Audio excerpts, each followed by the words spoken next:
Christians, Muslim youths pleads with Ipob and others to end the agitations in Nigeria. Welcome to the news, and please listen to the end. The youth wing of Christian Association of Nigeria, YOWICAN, and the National Council for Islamic Youth Organization, NACOMYO, have appealed to the indigenous people of Biafra, Ipob, and other secession groups in the country to end the agitation. Addressing newsmen yesterday in Abuja, they stressed the need to end the killings and fights across the country, insisting that the youth should explore dialogue in resolving the challenges facing the country. The president of YOWICAN, Belusochukwu Enwere, disclosed that the groups would organize a National Peace Youth Summit so that the agitation will be sufficiently tackled. On the part of the national president of the NACOMYO, Sani Suleiman, who noted that the journey to Nigeria's 61st independent anniversary came with difficulties, urged politicians across party divides to begin engaging the youth at the grassroots levels on the consequences of violence. Chairman Planning Committee of the summit, Mr. Adegbegi Emmanuel, said that the results of a meeting will be sent to the Mr. President for consideration and implementation.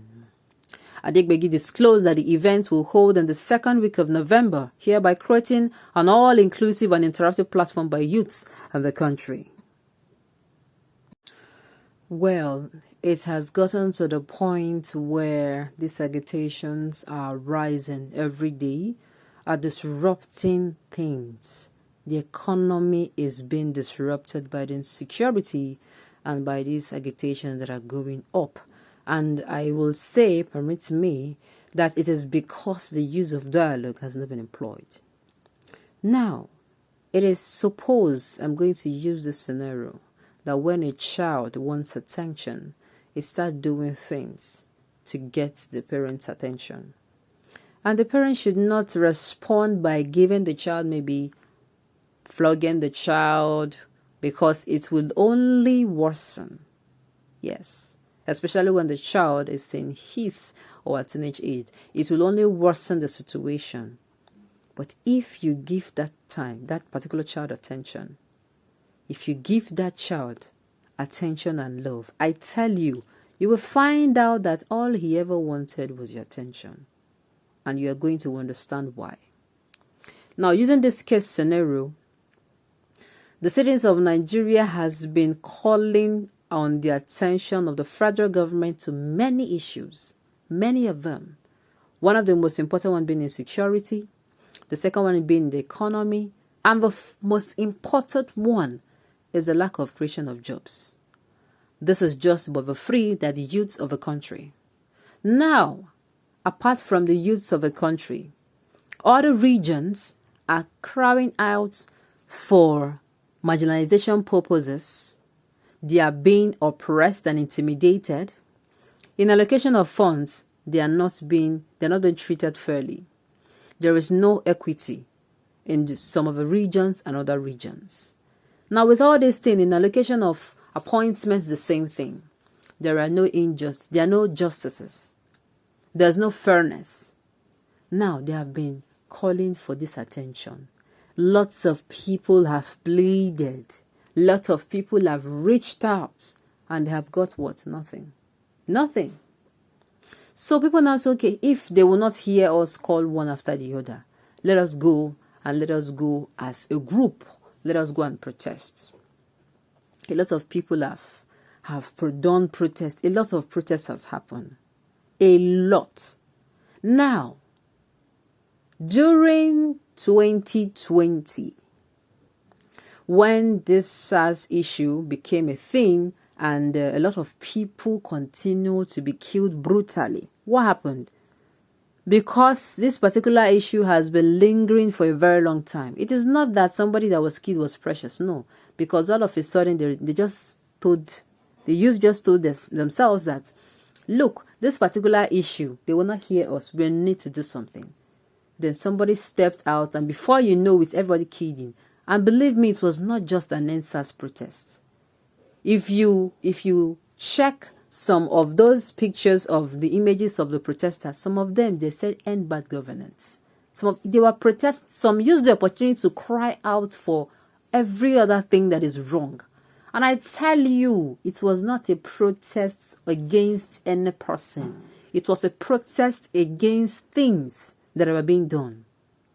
The same thing now. This agitations going up are for. Now, what do you do as a parent whose child is giving problems? You're going to call the child.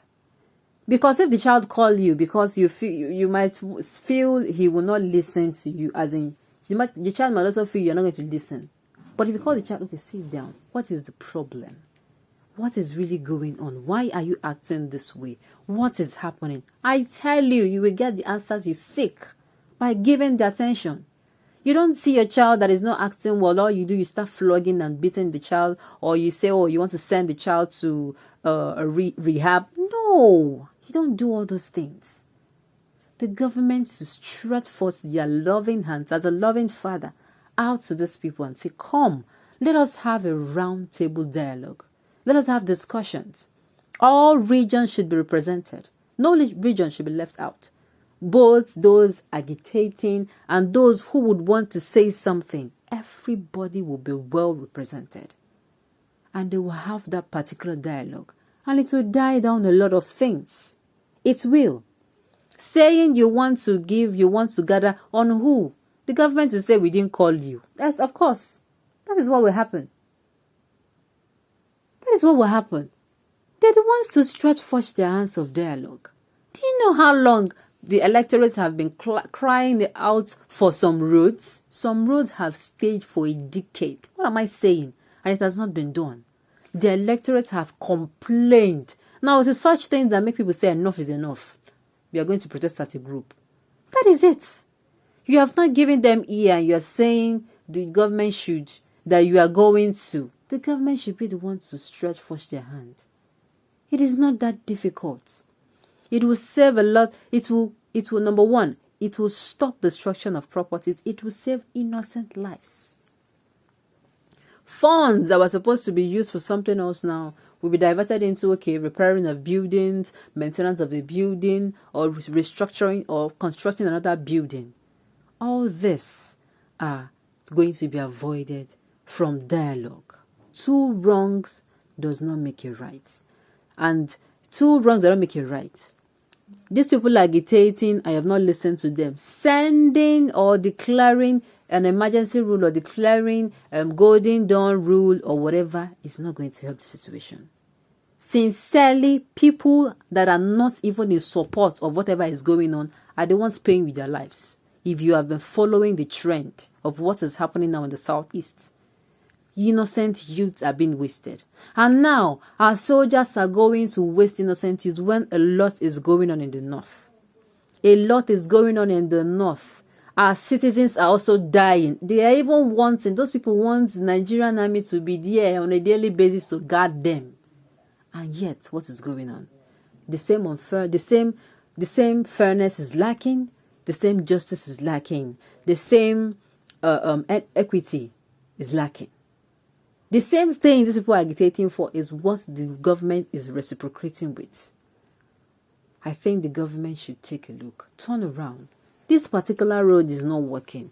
This particular strategy is not working. Let's try this one and let the blood, let the destruction stop.